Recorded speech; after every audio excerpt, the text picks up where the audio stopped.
గౌడ కులస్తుల సమస్యల కోసం ఐక్యంగా ఉండి పోరాడాలని గౌడ కులస్తుల యువజన సంక్షేమ సంఘం జిల్లా అధ్యక్షుడు కమలాకర్ అన్నారు.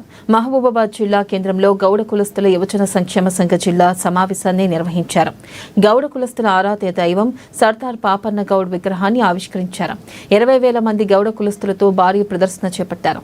రానున్న స్థానిక సంస్థల ఎన్నికల్లో గౌడ కులస్తుల ప్రాతినిధ్యం ఉండేలా చూడాలని ప్రభుత్వాన్ని వారు కోరారు. ఇక ఈ సమావేశంలో గౌడ కులస్తుల యువజన సంక్షేమ సంఘం సభ్యులు పాల్గొన్నారు.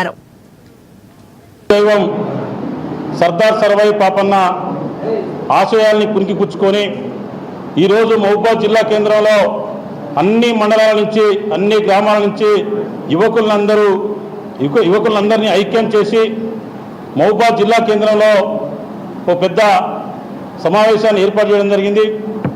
ఈ సమావేశం ముఖ్య ఉద్దేశం, ప్రధాన ఎజెండా ఈ ప్రాంతంలో అనేక మంది యువకులు గౌడ సంఘంలో ఉన్నటువంటి ఆర్గనైజేషన్లో నుండి ప్రతి ఒక్కరికి పేరు పేరున ప్రత్యేక ధన్యవాదాలు తెలియజేస్తూ మనమందరం ఈ రోజు కానండి సర్దార్ సర్వాయి పాపన్న ఆశయాన్ని పుణికిపుచ్చుకొని ఈ ప్రాంతంలో ఉన్నటువంటి గౌడ్స్ అందరినీ ఐక్యం చేస్తూ గౌడ్స్కున్న సమస్యలన్నింటినీ కూడా పరిష్కార మార్గంలో మనం అందరం ఐక్యంగా ఉండి పోరాడాలని కోరుకుంటూ, అదేవిధంగా ఈ జిల్లాలో ఎక్కడ గౌడుకు సమస్య వచ్చినా, ఎక్కడ ఆపద వచ్చినా, గౌడుకు ఎక్కడ కష్టం వచ్చినా మీ అందరం ఐక్యంగా ఉండి ప్రతి సమస్యని ఎదుర్కొనే దిశగా మేము ప్రయత్నం చేస్తామని కోరుకుంటూ, రాబోయే రోజుల్లో సర్దార్ సర్వాయి పాపన్న విగ్రహావిష్కరణ ఈ ప్రాంతంలో జరగబోతోంది. కావున ఐక్యంగా సుమారుగా 20,000 మందిని ఈ జిల్లాలో తరలించి నభూతే నా భవిష్యత్ అనే విధంగా ప్రయత్నం చేస్తామని కోరుకుంటూ ఈ కార్యక్రమానికి ఇచ్చిన ప్రతి ఒక్కరికి పేరు పేరున ప్రత్యేక ధన్యవాదాలు తెలియజేస్తున్నాను.